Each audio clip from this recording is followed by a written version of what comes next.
The film is called Thoughts Become Things. It's about a young Gombe that meets his ancestors in a dream. We've been working on it for about 2.5 years now. At this point, it's been in 19 film festivals. It's won 10 awards. Our subtitles been translated into 4 languages, and it's now available on YouTube. It's been very interesting, especially because a lot of these festivals are all around the world, everywhere from Japan to Colombia to Nigeria, and obviously people outside of Bermuda don't really know what Gombes are, but when they watch it, they always tell us that they feel the energy. So they're like, we understand, but we don't understand. So it's got that level of listening to your ancestors, listening to ancient wisdom, and tradition.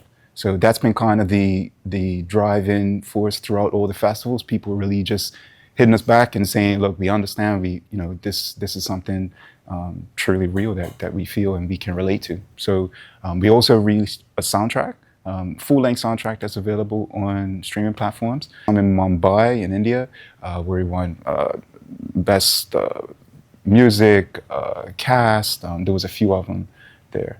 So yeah, initially, Stefan and Mark came up with the concept of producing the film, and then Mark and Stefan had reached out to me as far as producing and bringing everything to life. I think naturally the reason why these two selected to work with me was because, again, we had past work done, and like a lot of the elements that I do bring to the table include Bermudian elements, which is like Tree Frogs and embedding like songs of Bermuda, which has always been like my thing to add into music. So it just became natural that it's a Bermudian elemental film, and now it's all come together as one thing.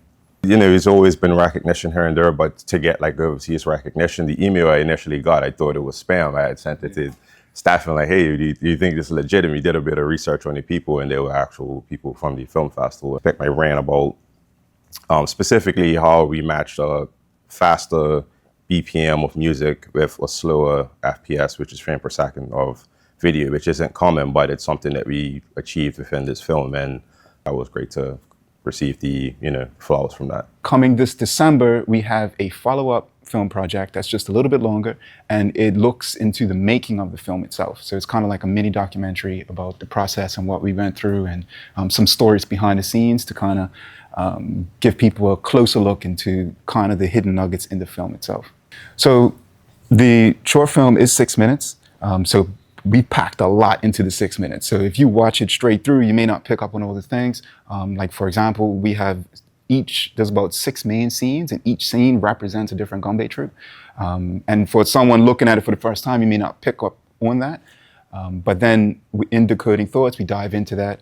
We hear from a lot of people that are in the film on their experience on filming or their perspective on tradition and ancestry. So that's like one of the important points with it. It brings more life to the actual short film itself. To become a sponsor, you can visit the site sjdworld.com/thoughts. That's the main site where you see information on the soundtrack, on the film, on Decoding Thoughts, and also on how you can become a sponsor.